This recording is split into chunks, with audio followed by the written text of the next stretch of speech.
買完樓裝修，客廳係咪一定要有一張梳化對住一個大嘅電視櫃？其實依家好多人已經好少開電視，如果仲盲目跟隨呢一種傳統嘅做法，會令到個廳浪費咗好多寶貴嘅空間。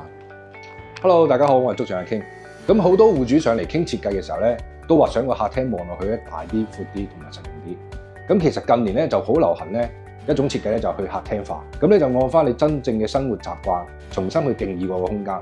咁今日咧就同大家分享3套最實用嘅去客廳化嘅設計。第一套大長台模式，捨棄笨重嘅大梳化同埋茶几，將一張有質感嘅實木長台融入客廳。平日呢度可以係你 work from home 嘅超寬敞嘅工作台，到咗週末即刻搖身一變，變咗做招呼朋友嘅食飯、飲咖啡、聚會嘅地方，將空間實用率推到最高。第二套無障礙親子模式，如果屋企有小朋友嘅話咧，千祈唔好買又笨重又大嘅茶几，牆身做晒收納或者係書櫃，地下咧直接鋪張大嘅兒童氈，冇咗啲零零碎碎嘅家私阻埞，成個客廳咧就會變成一個無死角嘅寬敞活動區，小朋友跑嚟跑去放電都好安全。第三套隱藏式影院模式，邊個話客廳一定要有個電視櫃？傳統電視櫃其實非常佔空間，依家好多後生仔咧都會改用咧投影機加呢個隱藏式嘅幕布，又或者直接咧投射落留白嘅牆身度，平時將啲視覺清空，空間感咧即刻大咗1倍。夜晚拉塊幕落嚟，屋企咧即刻變成沉浸式嘅私人影院。裝修咧唔應該咧盲目跟隨一種方式去做嘅，